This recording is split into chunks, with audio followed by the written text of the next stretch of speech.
A small hand slammed against the shiny black car just as the door began to close. "Mom, wait!" The guards reacted instantly, grabbing the thin boy by his shoulders and pulling him back toward the crowd. His bare feet dragged across the wet pavement, and people nearby gasped as his voice cracked through the noise of the busy street. "Mom, it's me. I'm alive." The billionaire woman who had just stepped out of the car froze mid-motion. One heel hovered above the ground. Slowly, she turned her head. Her eyes met the boy's. For a second, nothing in the city moved. Not the traffic, not the murmuring crowd, not even the guards still holding the trembling child. Then the spell broke. "Get him away from here," one guard muttered. "He's just another street kid." The boy struggled harder. "Please, just listen to me. Mom, please." Some people laughed. Others lifted their phones to record. A few shook their heads with pity, already certain this was another desperate child trying to get money from the rich. But the woman didn't move. Something in the way he said that word, "Mom," felt different. Not begging, not pretending, not loud enough to cause a scene. It sounded certain. She swallowed slowly. "Wait." The single word cut through the noise like silence itself. The guard stopped. "Let him speak," she said quietly. They hesitated, then loosened their grip. The boy nearly collapsed from weakness, but forced himself to stand straight, as if this moment were the only thing keeping him alive. Rain began to fall, soft at first, then steadier, soaking his torn shirt. He didn't seem to notice. Up close, the woman could see how thin he was, how his cheeks had sunk, how his eyes carried a tiredness no child should ever know. Yet inside those same eyes was something stronger than hunger. "Hope. What is your name?" she asked. The boy shook his head slowly. I don't have one." A ripple of whispers moved through the crowd. She felt her chest tighten. "Everyone has a name." "I only had letters," he said, voice shaking. "Letters from you." Confusion flickered across her face. The guards exchanged looks. One of them sighed impatiently. "Ma'am, this is nonsense. We should go." But she raised a hand without looking at him. "Show me," she told the boy. With trembling fingers, he reached inside his shirt and pulled out a small, worn envelope wrapped carefully in plastic to protect it from rain. He held it like something sacred, something more valuable than food. He offered it to her with both hands. The crowd leaned closer. She took the envelope slowly, almost afraid of what she might see. The paper inside was old, edges softened by years of being opened and closed again and again. Her breath caught the moment she recognized the handwriting. She didn't speak, didn't blink, didn't even breathe, because she knew those words. She had written them. Years ago, somewhere far from cameras and boardrooms and flashing lights, she had funded a quiet charity program for children with no families. She had insisted on remaining anonymous. No publicity, no speeches, no photographs, just help. And sometimes, when the loneliness of her success felt too heavy, she had written letters to one child whose replies were never sent, whose face she never saw, whose name had been lost in broken records. She had signed every letter the same way. "With love, Mom." Her fingers began to tremble. The rain grew heavier around them, but the world felt distant, muted, unreal. "This," her voice barely formed the word. "Where did you get this?" "You sent it," the boy whispered. "Every month. Since I was little." Her heart pounded painfully against her ribs. "That's impossible," one guard said under his breath. But she wasn't listening to him. She was staring at the paper like it might disappear if she looked away. "I waited for you." The boy continued, voice fragile but steady. "You told me to stay strong. You told me I mattered. You told me I wasn't alone." The crowd had gone completely silent now. Even the people recording lowered their phones. "Those letters," he said, swallowing hard. "They were the only reason I didn't give up." Something inside her chest cracked open. Memories she had buried beneath meetings and profits and endless responsibilities rushed back all at once. The nights she couldn't sleep, the emptiness of her mansion, the quiet decision to help strangers because she had no family left of her own. She had written those letters to comfort a child. She never imagined the child had been fighting to survive every single day. Why are you here now?" she asked softly. "Because the letters stopped," he said. The words landed like thunder. Her eyes widened. "Stopped? 3 months ago." His voice shook for the first time. "I thought maybe you forgot me. Or maybe you were gone." She felt dizzy. 3 months ago. That was when she had nearly died during an emergency surgery.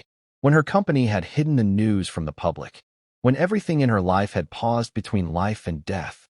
She had been unconscious, unable to write, and somewhere in the city, this child had been waiting. Alone, her vision blurred with tears. She didn't try to stop. "I looked everywhere," he said. "I asked people at the charity office, but they said they didn't know you. They said the sponsor was anonymous." "So how did you find me?" she whispered. "I saw you on a big screen in a shop window," he answered. "You were opening a new hospital. I knew your face right away, because I imagined it every time I read your letters." A quiet gasp moved through the crowd. He had searched an entire city just to find the person who told him to keep living. "I didn't come for money," he added quickly. I just wanted to know if you were okay." The simplicity of that truth shattered the last wall around her heart. Not anger, not accusation, just concern. For her, a stranger. Her knees felt weak. For the first time in years, the powerful woman who controlled companies, cities, and futures didn't know what to say. If this moment is touching your heart even a little, take a second to like the video and tell us in the comments where you're watching from. Stories like this remind us we're never truly alone. The rain kept falling, but neither of them moved. Finally, she stepped closer. The guard stiffened in alarm. "Ma'am." "It's all right," she said gently. She stood directly in front of the boy now, close enough to see every scar, every bruise, every silent story written across his small face. "You survived all this time?" she asked. He nodded. "Because you told me to." Tears slipped down her cheeks freely.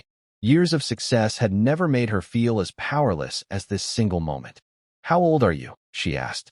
"I don't know," he said quietly. "Maybe 12. Maybe 13. No birthday. No records. No one to remember the day he was born." Her chest ached with something deeper than sadness. Guilt. Because while she had been living in comfort, he had been fighting just to stay alive with nothing but her words as protection against the world. "I'm sorry," she whispered. He shook his head quickly. "No. You saved me." Those 4 words broke her completely. And in the silence that followed, something unexpected began to change inside her. Not pity, not charity, not obligation. Something stronger. Something permanent. The kind of decision that doesn't ask permission from fear. She took a slow breath, unaware that the entire street was still watching, still waiting, still holding its breath for what she would do next. And what she was about to do would shock the entire city. She looked at the boy for a long moment, as if the rest of the world had faded into nothing but distant noise. The rain no longer mattered. The crowd no longer mattered. Even the guard standing beside her felt far away. All she could see was a child who had survived on her words. A child who believed she was his mother, not because of blood, but because of love. Her voice came out softer than anyone had ever heard it. "You said you stayed alive because I told you to." He nodded slowly. "Then, if I tell you something now," she continued, her throat tightening, "will you believe me again?" His eyes searched her face with fragile hope. "Yes." She knelt. Gasps burst from the crowd all at once. Phones lifted back into the air. Even the guards looked stunned, unsure whether to stop her or step back. But she didn't notice any of it. Her knees touched the wet pavement in front of the boy, bringing her eye level with him for the first time. Up close, she could see just how small he really was. How much strength it must have taken to keep going alone. Slowly, carefully, she placed a hand against his cold cheek. "You are not alone anymore," she said. The boy's lips trembled. "Really? Really?" Tears spilled down his face, mixing with the rain. For a moment he tried to hold them back, as if he had learned long ago that crying changed nothing. But this time, he couldn't stop. Neither could she. She pulled him gently into her arms. The entire street fell silent. People who had started recording for entertainment now felt something tighten in their chests. A few lowered their phones. One woman in the crowd wiped her eyes. A taxi driver removed his cap and looked away, overwhelmed by a feeling he couldn't explain. Because this wasn't charity. This wasn't publicity. This was something real. The boy clung to her like someone afraid the moment might disappear if he let go. I thought maybe you didn't want me anymore." Her heart shattered again. "I never stopped caring. I just didn't know where you were." "I looked everywhere," he whispered. "And you found me," she said softly. For the first time in years, she felt something fill the empty spaces inside her life. Not success, not power, not achievement. Family. She pulled back slightly and looked into his eyes. "What do you want most right now?" He hesitated, as if the question were too big to answer. To stay, he said finally. Just stay somewhere safe, even if it's only for one night. The simplicity of that wish struck everyone listening. Not toys, not money, just safety. If you've ever wished for something that simple, pause for a moment and tap the like button. It helps more people discover stories that remind us what truly matters. She took a slow breath, then stood, still holding his hand. When she turned toward her guards and assistants, her expression had changed. The softness remained, but beneath it was unshakable certainty. Call my legal team, she said. One assistant blinked in confusion. Ma'am, and prepare the adoption papers, she continued calmly. The words exploded through the crowd louder than thunder. The assistant's mouth fell open. Adoption? Right now. Yes, right now. Ma'am, the media. Let them watch. Reporters were already pushing forward, voices rising with urgent excitement. Is it true you're adopting a street child? Who is he? Why are you doing this? Flashes of cameras lit the rainy street like lightning. She didn't look at any of them. Her focus stayed on the boy's face, still wet with tears, still unsure whether this was a dream he might wake up from. She squeezed his hand gently. From today, you don't have to survive alone. His voice came out in a whisper. You mean? I can stay with you? Yes. For real.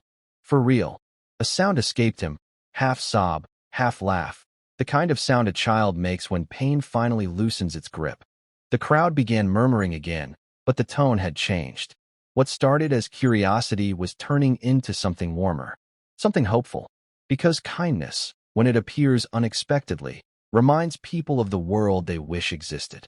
One reporter called out, "Why would you adopt someone you just met?" She turned slightly, still holding the boy close. I didn't just meet him, she said. I've been speaking to his heart for years. Today, I finally heard his voice. Silence followed. Not the empty kind, the meaningful kind. The kind that settles when truth lands exactly where it should. Minutes later, umbrellas surrounded them as assistants rushed to shield the boy from the rain. A car door opened again, this time not to separate them, but to welcome him inside. He hesitated before entering, looking back at the street as if saying goodbye to a life that had never truly been kind to him. Then he climbed in beside her. The door closed softly, and with that quiet sound, everything changed. News of the moment spread across the city within hours. Videos flooded the internet. Strangers shared the story with captions about hope, kindness, and miracles hiding in ordinary days. But inside the moving car, none of that noise existed. Only silence. Warm, safe silence. The boy sat stiffly at first, afraid to touch anything. The leather seats, the soft lights, the gentle music playing in the background. It all felt unreal. You can relax, she said gently. I don't want to make anything dirty, he whispered. Her eyes filled again. Nothing here is more important than you. Slowly, carefully, he leaned back. A deep breath left his chest, the kind of breath someone takes when fear finally loosens after years of holding tight. Are you hungry? She asked.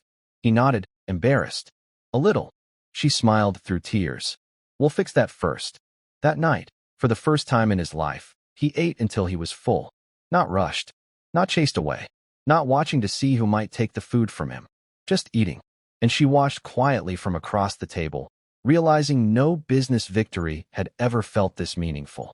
Later, as the house grew quiet, a staff member asked softly, Where should we prepare the guest room? She looked down the hallway, thinking. Then she shook her head. Not the guest room, she said. Prepare the room next to mine. The staff member smiled gently. Yes, ma'am. Because everyone in the house already understood. This child wasn't a guest. He was home. Days turned into weeks.